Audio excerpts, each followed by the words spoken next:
السلام علیکم، welcome to my channel. آج پھر ایک نئی ویڈیو کے ساتھ حاضر ہوں۔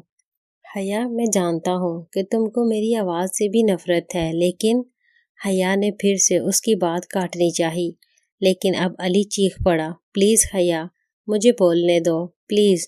اور حیا کے ساتھ ساتھ شکیلہ بھی کانپ گئی۔ اس نے اب لہجے کو دھیما کیا اور دوبارہ سے بولا، میں جو کچھ کہنا چاہتا ہوں مجھے کہنے دو، خدا کے لیے مجھے کہنے دو۔ بہت تڑپا ہوں میں آج تک اس آج کے دن کے لیے۔ بہت درد برداشت کر لیا ہے میں نے، اب اور نہیں سہ سکتا، نہ اب اور نہیں۔ بہت سی باتیں ہیں میرے اندر جو نشتر کی طرح اندر ہی اندر مجھے جھپتی رہتی ہیں۔ بہت سی باتیں ہیں میرے اندر جو نشتر کی طرح اندر ہی اندر مجھے چبھتی رہتی ہیں۔ اب انہیں مزید اپنے اندر نہیں رکھ سکتا میں، مجھے کہنے دو پلیز۔ حیا نے کہا، بولو، اب میں تمہیں نہیں ٹوکوں گی، لیکن بات جلد ختم کرنا۔ علی نے اسے دیکھا جیسے اس کا شکریہ ادا کرنا چاہتا ہو۔ اس نے اپنا آنسوؤں سے تار چہرہ صاف کیا اور بولا، حیا، میں آج صرف اس لیے سامنے آیا ہوں کہ میں اپنے احساس جرم کے ساتھ اب زندہ نہیں رہ سکتا۔ میں تم سے معافی مانگنا چاہتا ہوں حیا، خدا کو حاضر ناظر جان کر میں تم سے معافی مانگنا چاہتا ہوں۔ اور یہ معافی میں اس دن بھی مانگنا چاہتا تھا جب تم مجھے 6 مہینے پہلے اس کھیت میں مجھے مل کر مجھے سنے بغیر ہی چلی گئی تھی۔ تم نہیں جانتی ان دنوں میں اپنے احساس جرم کی وجہ سے کتنا تڑپا ہوں۔ میرے لیے ایک ایک دن گزارنا قیامت بن گیا ہے حیا۔ میں تمہارا مجرم ہوں، میں تمہاری زندگی سے کھیلا، اس کے لیے میں نے تم سے معافی مانگنا تھی۔ خدا کے لیے مجھے معاف کر دو، میری جان، مجھے معاف کر دو۔ آخری بات کہتے کہتے علی رو پڑا۔ وہ بے خودی میں چل کر اس کے سامنے آ چکا تھا۔ وہ بے قابو ہو کر آگے کو جھک گیا تھا اور اس نے اپنے دونوں ہاتھ اس کے سامنے جوڑ دیے تھے۔ شکیلہ کبھی اس کی طرف دیکھ رہی تھی تو کبھی حیا کی طرف۔ شکیلہ نے اسے پیچھے ہٹنے کا اشارہ کیا تو وہ چاروں چار پیچھے کو ہٹ گئی۔ شکیلہ نے علی کو مخاطب کیا اور نخوت سے بولی، اگر تمہارا ڈرامہ اور لیکچر ختم ہو گئے ہوں تو ہم جا سکتی ہیں۔ علی کے دل پر آرا چل گیا۔ اس نے سر اٹھا کر دیکھا تو حیا کی بجائے اس کے سامنے شکیلہ کھڑی تھی اور حیا ایک طرف ہٹ چکی تھی۔ علی کا چہرہ آنسوؤں سے تر تھا اور اس کی حالت دیکھ کر اس کے اندر کی کیفیت کا اندازہ لگایا جا سکتا تھا۔ اس لمحے اسے شکیلہ کے لہجے پر بے پناہ غصہ آیا، لیکن وہ ضبط سے کام لیتے ہوئے غصہ پی گیا اور نرمی سے بولا، میں نہ تو کوئی ڈرامہ کر رہا ہوں اور نہ ہی لیکچر دینا چاہتا ہوں۔ شکیلہ نے اس کی طرف طنزیہ نظروں سے دیکھا اور بولی، اچھا یہ لیکچر نہیں ہے تو پھر اور کیا ہے یہ سب؟ ڈرامے کرنے کی کوئی ضرورت نہیں ہے، سمجھے؟ تم نے کہا تھا کہ میری بات سننی پڑے گی، سو ہم نے سن لی۔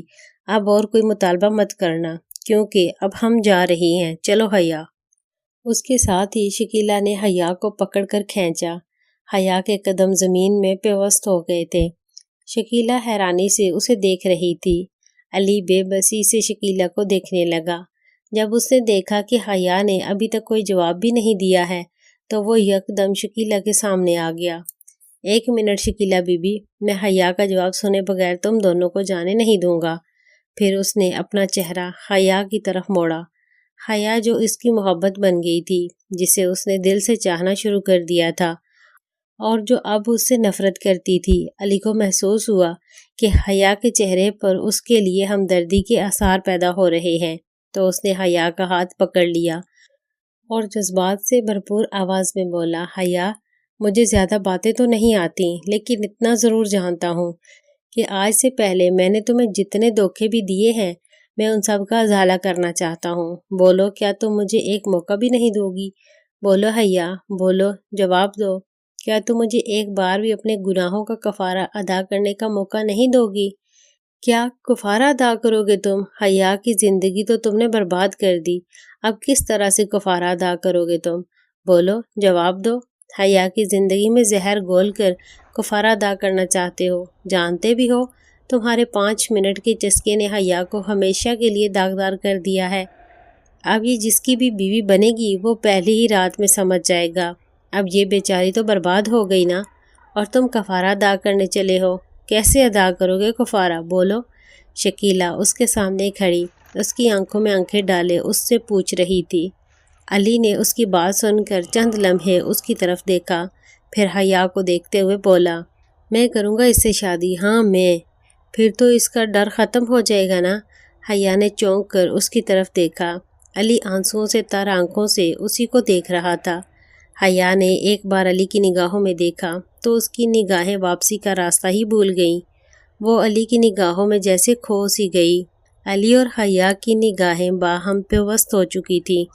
نہ تو علی پلکیں جھپکا رہا تھا اور حیا تو جیسے پلکیں جھپکانا بھول ہی گئی تھی۔ علی کی آنکھوں سے بہنے والے آنسو جیسے اثر کر رہے تھے۔ شکیلا نے جب دیکھا کہ حیا اپنا ضبط کھو رہی ہے اور علی کی میٹھی باتیں اسے گھیر چکی ہیں تو اس نے علی کو مخاطب کر کے نیا شوشہ چھوڑا، اور وہ شہزادی، اس کے بارے میں کیا کہو گے تم؟ اسے امید تھی کہ اس بات سے حیا کے بے قابو ہوتے دل اور دماغ فوراً واپس آ جائیں گے، لیکن علی نے حیا کی قسم کھا کر کہا کہ اب اس کا شہزادی سے کوئی تعلق باقی نہیں رہا۔ یقین نہیں آتا تو خود شہزادی سے پوچھ لیا جائے۔ علی جب حیا کی قسم کھا رہا تھا تو حیا تڑپ گئی۔ شکیلا نے فوراً حیا کو بازو سے پکڑ کر کھینچا اور ایک طرف لے گئی۔ حیا اب بھی اس کی پشت پر موجود علی کی طرف ہی دیکھے جا رہی تھی۔ علی ان دونوں کو ایک طرف کھڑے دیکھتا رہا۔ اس سے رہا نہیں جا رہا تھا کہ وہ حیا کے قدموں میں گر کر بھی اس سے معافی مانگ لے۔ آج وہ ہر قیمت پر حیا سے معافی کی سند لینا چاہتا تھا۔ دوسری طرف شکیلا نہ جانے حیا کو کیا سبق پڑھا رہی تھی، اور جب حیا واپس آئی تو اس کا چہرہ تاثرات سے یکسر عاری ہو چکا تھا۔ علی نے اس کو دیکھا اور اس کی امیدیں دم توڑ گئیں۔ شکیلا نے علی کی ساری باتوں کا اثر 1 منٹ میں ختم کر دیا تھا۔ حیا جب واپس آئی تو اس نے علی کی ساری باتوں کو جذباتی بلیک میلنگ قرار دے ڈالا۔ علی اس کی یہ بات سن کر تڑپ گیا، آخر وہ رہ نہ سکا۔ وہ حیا کے قدموں میں گر گیا۔ اس نے حیا کے پیروں پر اپنے ہاتھ رکھ دیے اور روتے ہوئے اس سے معافی مانگنے لگا۔ حیا ایک دم سے پیچھے ہٹ گئی۔ اسے اپنی نگاہوں پر یقین نہیں آ رہا تھا۔ شکیلا بھی دم بخود کھڑی تھی۔ جب اس نے دیکھا کہ علی کے انداز سے حیا پھر متزلزل ہو رہی تھی تو اس نے حیا کو پکڑا اور واپس چل پڑی۔ حیا کا بس نہیں چل رہا تھا کہ وہ بھاگ کر جائے اور علی کو اٹھا کر سینے سے لگا لے۔ علی نے بھی آج دیکھ لیا تھا کہ حیا کے اندر آج بھی اس کی محبت موجود ہے۔ اسے صرف ایک چنگاری دکھانے کی ضرورت تھی اور وہ شعلہ بن کر بھڑک اٹھتی۔ پھر ایک شکیلا تو کیا، سارا زمانہ بھی مل کر نہیں بجھا سکتا تھا۔ ناول کا بقیہ حصہ اگلی ویڈیو میں اپلوڈ کر دیا جائے گا۔ چینل کو سبسکرائب کر لیں۔ شکریہ۔